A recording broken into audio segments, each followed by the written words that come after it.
Bonjour à tous. Dans ma vidéo précédente, j'ai enfin pu vous présenter le début de ma théorie, et je vous ai expliqué qu'il existait au moins deux façons de sortir du deuil. Aller jusqu'au bout de celui-ci, ou revenir dans le déni, par exemple en agissant directement sur la cause de son existence. Mon but ici est de vous démontrer que les deux autres phases offrent également des sorties particulières du deuil. Mais pour le marchandage, ça va prendre un peu plus de temps. Alors dans cette vidéo, on va juste se focaliser sur les sophismes. À partir de maintenant, toute action est donc impossible ou inutile, sinon on n'aurait pas quitté la phase d'action. Comme je l'ai déjà dit plusieurs fois, le marchandage est de loin la phase la plus complexe. Parce que l'objet du marchandage peut varier en fonction de la source du deuil et de ses circonstances, mais surtout parce qu'elle regroupe beaucoup de stratégies, basées sur ce qu'on appelle des sophismes. Je vais donc vous en présenter un maximum et les classer d'une façon qui n'a rien d'officiel, mais qui fait sens dans ma théorie. Et puisque cette phase est basée sur la parole, on va se placer plus particulièrement dans le cadre d'un débat. Parce que j'ai déjà exploré le cas du marchandage avec soi-même ou avec Dieu dans les premières vidéos. Bon, puisque la phase de marchandage suit la phase d'action, il existe des stratégies qui sont à cheval entre les deux. Je vous rappelle que si la première stratégie, une fois le choc passé, est d'agir, c'est d'abord parce que nous voulons revenir dans le monde précédent sans faire aucun compromis. Mais ça, c'est quand on peut effectivement faire quelque chose. Dans le cas où c'est quelqu'un qui remet en cause nos modèles, c'est pas aussi simple. En théorie, on pourrait le tuer, mais en pratique, on n'est plus au Far West. On peut aussi utiliser son pouvoir et ses relations, mais comme je l'ai décrit dans la vidéo précédente, ça prend du temps. Donc en attendant, on est coincé avec lui, et la seule chose qu'on peut faire, c'est de discuter. Or, empêcher le bon déroulement du débat était aussi un des buts de la phase d'action, parce que laisser l'autre parler lui donnerait la possibilité de donner des arguments qui pourraient aggraver notre deuil. Et c'est aussi le cas de la première catégorie de sophisme que je vais vous présenter, et que je vais appeler « empêcher le débat ».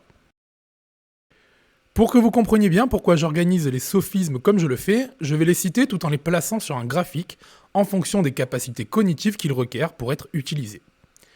Comme je disais, cette phase est à cheval avec la précédente. Il n'est donc pas étonnant de commencer par la provocation. Si on arrive à faire en sorte que l'autre en vienne aux mains, on aura empêché le débat. En plus d'obtenir l'excuse que l'on recherchait, pour revenir dans la phase d'action, plus rassurante psychologiquement et ne demandant aucune capacité cognitive. C'est pourquoi les personnes les moins intelligentes, ou ayant le moins d'arguments, se contenteront souvent d'insulter leurs opposants, ou de les menacer, évidemment. La provocation se trouve donc tout en bas à gauche de ce graphique. De façon à peine plus subtile, on peut faire en sorte de rendre la discussion inaudible ou trop désagréable pour que l'interlocuteur souhaite la continuer. On peut donc crier, couper la parole en permanence, ou on peut tout simplement rejeter tous les faits, les chiffres, les arguments ou les analyses de l'autre, sans donner la moindre explication en retour. À ce niveau, nos oreilles sont encore fermées en fait. Le nom latin de ce genre de sophisme est ad lapidem, qui vient d'une sorte de métaphore indiquant qu'il suffit de taper dans une pierre pour réfuter l'argument de l'autre. Et quand on accuse l'autre de mentir, une autre façon de rejeter sans argumenter, on appelle ça ad fistularium, qu'on appelle aussi l'argument du pipeau. Bon, personnellement, je trouve ça drôle de connaître les noms latins des sophismes, mais je trouve toujours ça un peu pompeux de les nommer, alors je ne le ferai plus. Mais si vous voulez que je traduise toute la liste que je vais faire en latin, dites-le moi en commentaire, je l'ajouterai. Tout de suite après ça, on retrouve ce que j'appelle les sophismes écrans. Ces sophismes agissent en fait comme un bouclier. La différence avec les techniques précédentes, c'est qu'au moins, on tente de justifier le fait que le débat ne devrait pas avoir lieu. Une personne voulant éviter de parler d'un sujet en particulier pourra par exemple affirmer que le sujet est trop complexe pour elle et son interlocuteur, et qu'il est donc impossible de réellement comprendre de quoi on parle. Argument que l'on retrouve souvent chez les mystiques, ou lorsqu'on discute avec quelqu'un affirmant que le paranormal existe. Il ajoutera d'ailleurs sûrement que c'est de toute façon impossible de démontrer l'existence ou la non-existence du phénomène en question, donc pourquoi discuter en fait? Mais pourquoi y croire alors? Je ferai toute une vidéo sur ce point, et sur beaucoup d'autres que je vais survoler ici, mais ce que je veux faire dans cette vidéo, c'est dresser une liste, alors je vais éviter de m'égarer. Une autre façon de tuer la conversation dans l'œuf est de faire appel à l'autorité, d'un individu ou d'un groupe. C'est ce qu'on fait quand on cite une personnalité quelconque pour appuyer une hypothèse. Mais on peut aussi faire appel à la majorité, comme quand on dit « tout le monde sait ça ». On peut faire la même chose avec une minorité, au contraire, en disant « seuls ceux qui ont vécu ce que je dis peuvent comprendre », et on peut faire ça avec à peu près n'importe quel groupe de personnes. Enfin, on peut faire appel à un concept, comme aux traditions par exemple. On dira alors des choses comme « c'est comme ça qu'il faut faire parce qu'on a toujours fait comme ça ». Et à l'inverse, on peut faire appel à la nouveauté ou au progrès, sans pour autant que l'argument n'ait plus de valeur. Comme quand on dit « c'est mieux parce qu'avant on était bête ». Bon, Petite pause ici. Je pense qu'avec ces deux dernières phrases, vous vous rendez compte que je vais être obligé de toucher à des sujets politiques. Tout simplement parce que la politique est justement un domaine dans lequel on retrouve énormément de sophismes. Pour l'instant, je vais essayer au maximum d'éviter de prendre parti. Et donc je vais donner des exemples de tous les bords politiques. Et d'ailleurs, je pense que vous pouvez sans aucun doute comprendre de vous-même de quel groupe politique je parle quand je fais référence aux sophismes de type tradition ou au contraire de type progrès. Clairement, on retrouve ces sophismes respectivement à droite et à gauche. Mais ne croyez pas que le centre s'en prive, car lui fait appel à la modération. C'est-à-dire qu'il veut faire croire que la meilleure solution est toujours de trouver une sorte de compromis, de ne pas vraiment prendre parti en fait. Or, il arrive parfois que la chose la plus raisonnable à faire est de choisir clairement un camp. Par exemple, mettons que je vous demande votre position face aux abus sexuels. Est-ce que c'est bien, est-ce que c'est mal, ou est-ce qu'il faut trouver un compromis? Vous voyez bien que dans ce cas, on ne peut pas faire appel à la modération. D'ailleurs, ça fait une bonne transition avec le dernier type de sophisme que je classe dans cette catégorie, qui est l'étiquetage. En gros, c'est quand quelqu'un dit « toi, de toute façon, tu es 3 petits points, donc tu as forcément tort ». En fait, on met une étiquette sur le front de la personne en face de nous, ce qui justifie le fait qu'on n'a pas à discuter avec elle. Et là encore, je suis sûr que vous pouvez facilement trouver quelques exemples de politiciens utilisant ce genre de phrase, que l'étiquetage soit justifié ou pas d'ailleurs. Et on en arrive donc, avec une très bonne transition encore, à la catégorie suivante. Décrédibiliser le messager. À partir de maintenant, les arguments commencent à demander un peu d'intelligence. On ne se contente plus de rejeter l'autre, et on ne se cache plus derrière une sorte de réflexe pavlovien. Mais bon, vous allez voir que ça vole quand même pas très haut. Je dirais même que c'est là qu'on commence à porter des coups sous la ceinture. En fait, ici on essaie de parler de la personne qui a provoqué notre deuil, plutôt que de l'idée en elle-même. C'est donc à la fois une diversion et une attaque. Et la façon la plus simple pour décrédibiliser notre adversaire, c'est évidemment de le diffamer. Ce qu'on peut facilement faire en lui collant une fausse étiquette. En vrai, diffamer est un mélange entre étiqueter et insulter. Pensez, je sais pas, au péon du Moyen-Âge qui disait « ça c'est une sorcière » ou « il est habité par le diable », pour se débarrasser des gens qui les dérangeaient. Aujourd'hui, la chasse aux sorcières est un peu différente, on utilise d'autres mots, mais elle est loin d'avoir disparu. Mais j'en parlerai dans ma quatrième catégorie, parce que le but est souvent de générer des émotions négatives envers l'adversaire.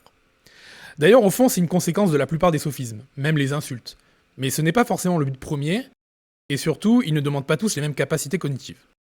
L'exemple de la sorcière en demande peu, pourtant c'était un moyen efficace de diaboliser à l'époque où on pensait que les gauchers étaient des suppôts de Satan. Mais aujourd'hui, on a un peu plus de connaissances, donc disons qu'on est obligé d'être un peu plus sournois. Puisque cette catégorie regroupe les sophismes qui prennent directement pour cible l'adversaire, on y retrouve fatalement les attaques personnelles.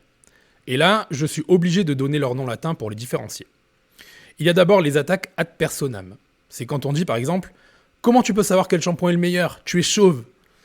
En gros, c'est quand on affirme que l'avis de l'adversaire ne peut pas avoir de valeur à cause de ce qu'il est. Un exemple plus sérieux, mais tout aussi fallacieux, utilisé par certaines féministes serait « On s'en fout de ce que tu penses de l'avortement puisque tu es un homme ». Et le deuxième type, c'est l'attaque ad hominem. Là, on remet en cause la légitimité de l'autre en se basant sur ce qu'il fait plutôt que sur ce qu'il est. On dira donc des trucs comme « Tu défends l'écologie, mais tu voyages et tu te fais livrer des trucs fabriqués à l'autre bout du monde. Tu sais à quel point ça pollue un avion ?» Comme vous voyez, dans ces exemples, on commence un peu à utiliser notre cerveau. Mal, et de façon malhonnête, mais quand même, ça demande un minimum de réflexion. Comme certains types de diffamation d'ailleurs. Mais le sophisme qui est sans le moindre doute le plus utilisé dans cette catégorie est le procès d'intention. Et c'est tout à fait compréhensible, parce qu'on est en quelque sorte codé pour chercher des raisons ou des agents derrière les choses. Donc, quand quelqu'un affirme quelque chose qui nous gêne, on ne peut pas s'empêcher de se demander s'il n'y a pas une raison cachée derrière cet avis. Par exemple, quand un grand patron dit qu'il faut baisser les taxes, notre réflexe c'est de nous dire « Bah tu m'étonnes, moins de charges, plus de bénéfices, pas vrai ?» Pourtant, il pourrait vouloir que les charges baissent parce qu'il pense réellement que la société s'en porterait mieux. Et pour pas faire de jaloux, notez qu'on peut dire la même chose de quelqu'un qui profiterait des aides sociales, et qui voudrait qu'elles augmentent. Encore une fois, on aurait envie de dire « Tu m'étonnes mon coquin », mais en même temps, peut-être que ça serait vraiment mieux pour tout le monde. D'une manière à peine plus subtile, on peut se dire que si quelqu'un défend une idée, c'est parce qu'il veut en cacher une autre, plus difficile à avouer. Par exemple, quelqu'un d'avare dirait sûrement que ça ne sert à rien de donner à des associations parce qu'elles sont corrompues. Mais un manipulateur qui voudrait se faire passer pour un ange de bonté pourrait très bien défendre l'idée inverse sans pour autant être plus honnête. Et la dernière technique de cette catégorie, encore un poil plus subtile, c'est la psychiatrisation. C'est-à-dire qu'on explique qu'il y a une raison psychologique, un biais ou un traumatisme, qui pousse l'adversaire à penser ce qu'il pense, et que ce n'est donc pas la raison qui l'a mené à ses conclusions. Donc encore une fois, inutile d'écouter, pas vrai? Pourtant, même une horloge cassée a raison 2 fois par jour. Bon, là, on va faire une seconde pause pour parler de quelque chose de super important. Le second corollaire de ma théorie, en quelque sorte. Peut-être avez-vous déjà utilisé les sophismes que je viens de citer. Et qu'en m'entendant, vous vous êtes dit, bah désolé, c'est peut-être un sophisme, mais c'est vrai. Et je vous crois, une remarque peut tout à fait être à la fois vraie et un sophisme. Ce n'est pas exclusif. Là, vous devez vous dire, mais qu'est-ce qu'il raconte? Ou peut-être, c'est quoi le problème des sophismes alors? Les sophismes sont des arguments malhonnêtes, dans le sens où ils n'ont pas leur place dans un débat. C'est-à-dire qu'ils n'ont aucune valeur vis-à-vis de l'idée débattue. Mais ça ne veut pas dire qu'ils sont forcément faux. Repensez aux patrons et aux chômeurs. Peut-être qu'ils défendent vraiment leur idée respective par pur opportunisme, sans se soucier une seconde de la société. Mais ça veut pas dire qu'ils ont tort. Donc les accusés seraient justes et légitimes, mais ça resterait un sophisme, parce que ça ne ferait pas avancer le débat. En clair, il est possible de défendre une bonne idée pour de mauvaises raisons, tout comme il est possible de défendre une mauvaise idée pour de bonnes raisons. Sauf que dans ce cas-là, le coupable est souvent l'ignorance. Bref, utiliser un sophisme ne veut pas dire qu'on a tort. Or, qu'est-ce qu'un sophisme? C'est une stratégie. Ce qui mène à mon second corollaire, les différentes phases du deuil peuvent parfois être légitimes. Et c'est d'ailleurs pour ça qu'elles sont efficaces, comme pour les sophismes, parce qu'elles ressemblent à des stratégies honnêtes. Mais laissez-moi éclaircir ce que je viens de dire. Comme je vous disais dans la toute première vidéo, se rebeller contre une tyrannie est quelque chose de noble. Or, d'après ma théorie, c'est une action issue du deuil de l'idée « je suis un être libre ». Clairement, ça serait horrible d'accepter le contraire, et c'est pour ça que certains se battent. Encore faudrait-il clairement définir ce qu'est une tyrannie et être libre, mais ça c'est un autre débat. Bref, dans ce cas-là, utiliser la force était une bonne chose, comme il est parfois légitime d'être paternaliste ou triste. Ça veut pas dire que c'est la meilleure chose à faire, mais bon, ça reste compréhensible. Et c'est justement parce que tout le monde sait ça, au moins intuitivement, que nous essayons de faire croire que nos stratégies sont légitimes lorsque nous faisons un deuil qui ne l'est pourtant pas du tout. Il y a un dicton célèbre de Sénèque qui exprime très bien cette notion. La raison veut décider ce qui est juste, la colère veut qu'on trouve juste ce qu'elle a décidé. Autrement dit, on essaie souvent de faire passer notre colère pour de la rébellion. Et c'est aussi vrai pour les autres phases. Le déni mime l'assurance, l'isolement de la déprime est un tour psychologique que notre cerveau nous joue, un peu comme s'il nous disait « tu es un génie incompris en fait, et c'est toi qui as raison ». Et évidemment, les sophismes veulent se faire passer pour des arguments valables. Et pour boucler la boucle, rappelez-vous de mon premier corollaire. Entrer en deuil ne signifie pas forcément qu'on a tort. En effet, s'il est possible de faire un deuil alors qu'on a raison, alors il est logique que ce deuil puisse pousser à utiliser des stratégies légitimes. Mais je vous montrerai où mènent ces deux corollaires dans la prochaine vidéo, car il est temps de revenir à la classification des sophismes. Déformer les propos. Cette catégorie pourrait se résumer à un seul sophisme, l'homme de paille. Mais on utilise souvent d'autres sophismes pour le construire.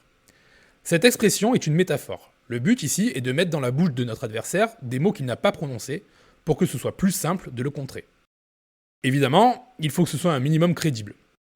Et c'est pour cette raison qu'on utilise souvent d'autres sophismes pour dresser une vision qui ressemble à celle que l'adversaire défend.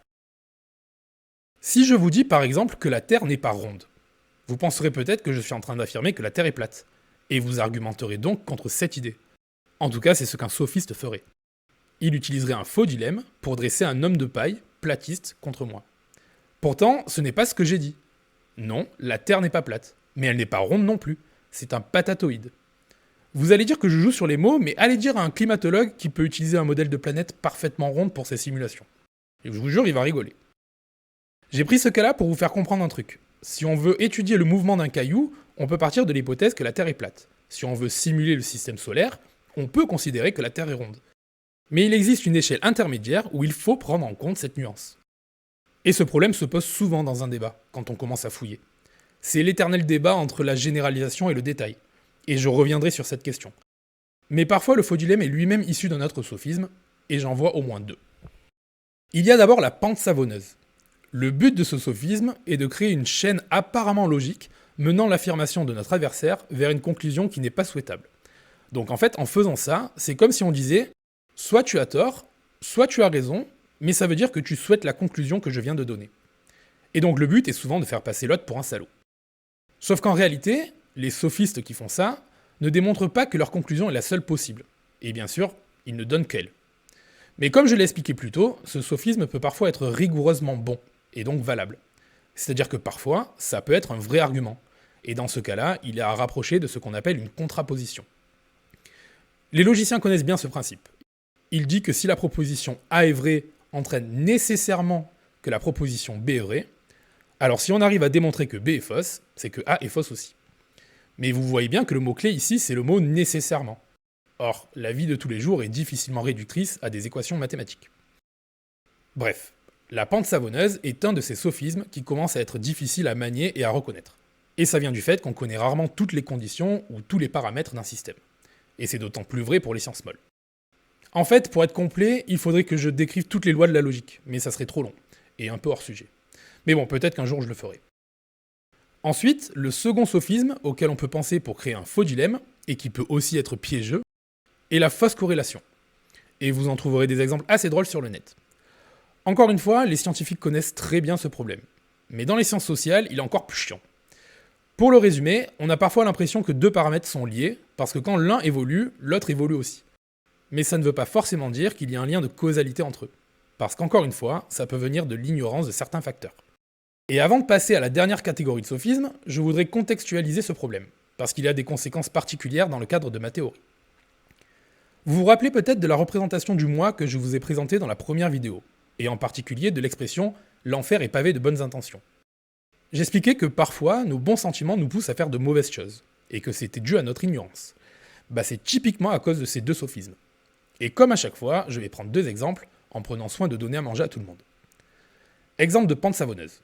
Ce mec est d'extrême droite, donc il est raciste, donc on peut le tabasser. Et exemple de fausse corrélation, les pays les moins développés sont les pays d'Afrique, or ces pays sont peuplés de noirs, donc les noirs sont moins intelligents. Voilà, amusez-vous bien avec ça. Manipuler les émotions. On en arrive donc à ma dernière catégorie. Ici, le but est de générer des émotions intenses comme de la peur, de la sympathie, de la pitié, de la colère ou de la culpabilité, pour empêcher l'interlocuteur ou l'audience d'utiliser sa raison. Et bon là, je sais que je vais en perdre quelques-uns. Parce que certaines personnes pensent qu'il faut écouter nos émotions pour juger si une idée est bonne ou pas. Mais je suis désolé, c'est une erreur. Il faut d'abord utiliser sa raison. En gros, il faut d'abord réfléchir, il faut retenir son jugement, en tentant d'être le plus objectif possible, avant de laisser nos émotions parler. Parce qu'autrement, on va tomber dans tous les pièges des démagogues, ainsi que dans ce qu'on appelle le biais de confirmation. Le biais de confirmation fait référence au fait qu'on a tendance à accepter tous les arguments qui vont dans notre sens sans réfléchir, parce qu'ils nous réconfortent. Et au contraire, à rejeter tout ce qui nous donne tort, parce que, d'après ma théorie, parce qu'il provoque un deuil. Et que du coup, il génère des émotions négatives. En fait, si on se laisse guider par nos émotions, on va fatalement se retrouver coincé dans une bulle cognitive bien confortable. Sauf que si elle est si confortable, c'est sûrement qu'il y a une erreur quelque part. Parce que la vie, c'est pas un parc d'attractions. Certaines vérités sont désagréables à entendre. Bon, revenons-en aux sophismes ayant pour but de générer des émotions. Vous avez peut-être remarqué que les sophismes que j'ai déjà cités servaient parfois à ça. Et c'est normal, en vrai, tous les sophismes se basent plus ou moins sur la génération d'émotions. Parce que c'est comme ça qu'on manipule les gens au final. Parce que faire appel aux émotions permet de court-circuiter la raison. Mais j'ai quand même créé d'autres catégories, parce que c'est pas forcément le cas, et que je voulais vous montrer qu'elles ne demandent pas toutes les mêmes capacités intellectuelles. Comme je vous le disais, le but est de générer de la peur, de la sympathie, de la pitié, de la haine, de la culpabilité. Alors explorons ces cas. Quand on veut générer de la sympathie, c'est pour soi-même bien sûr, pas pour l'ennemi. Pour ça, ce qu'on peut faire, c'est essayer de se dépeindre comme quelqu'un de bien. Il n'y a pas vraiment de nom pour ce sophisme, ou je crois pas en tout cas, mais aux États-Unis on appelle ça le virtue signaling. En gros, on se vante insidieusement d'être une personne irréprochable moralement, en glissant quelques anecdotes ou remarques plus ou moins subtiles qui sont censées le démontrer. Ensuite, il y a l'appel à la pitié, qui évidemment est rendu possible au travers de la victimisation. Le principe caché, c'est de dire que puisque moi ou telle personne ont la vie dure, c'est qu'il faut prendre mon parti ou le leur. Même si ça n'a aucun sens logiquement parlant. Déjà, il faudrait démontrer que cette victimisation est légitime, mais en plus, on peut tout à fait être une victime tout en étant un salaud. La troisième émotion qu'on essaie souvent de générer dans un débat, c'est la haine. Surtout quand il y a une audience. Et ça prend le plus souvent la forme connue du reductio ad Hitlerium. En clair, on essaie de faire passer notre adversaire pour un nazi. Quand je vous disais que les coups sous la ceinture étaient permis. Bon, je pense pas avoir besoin de décrire ce sophisme, mais il va me permettre de boucler la boucle. Parce qu'on peut dégager deux objectifs de ce sophisme. D'abord, c'est de générer de la haine, bien sûr. Assez de haine peut-être pour que quelqu'un d'autre s'occupe de notre adversaire. Et quand je dis s'occuper, vous voyez de quoi je parle. Si on peut faire en sorte que quelqu'un d'autre que nous use de la violence pour faire taire notre adversaire, bah c'est tout bénef. Et il y a une autre façon de faire taire notre adversaire, c'est de l'envoyer derrière les barreaux. Au goulag en fait. Vu que les bolcheviks ont inventé le goulag spécifiquement pour s'occuper de leurs opposants politiques. On reboucle donc avec la phase d'action. Ce sophisme montre clairement qu'un début du marchandage est de revenir dans la phase précédente. D'ailleurs, je vous propose une petite pensée à ramener à la maison. Certains l'apprécieront à coup sûr, mais d'autres la trouveront sûrement provocatrice. En France, il y a une loi limitant la liberté d'expression, la loi contre l'incitation à la haine. Et c'est évidemment cette loi que les gens ayant recours au sophisme du reductio ad Hitlerium tentent d'utiliser pour faire taire leurs opposants. Sauf que je viens d'expliquer que le but de ce sophisme est justement de générer une haine assez forte pour hypothétiquement pousser quelqu'un d'autre à s'en prendre à la cible de ce sophisme. En clair, c'est littéralement une incitation à la haine. Et ma foi, j'ai l'impression qu'elle est plutôt efficace quand je regarde certaines news. Vous trouvez pas ça ironique ? Bref, dernier point de ma classification. La manipulation des mots. C'est le dernier niveau en termes de conceptualisation. Là, en fait, on va toucher à ce qu'est réellement la propagande. Et je me sens obligé de citer George Orwell et son excellent livre 1984. Si vous ne l'avez pas lu, courez l'acheter. Les mots sont le support de la pensée.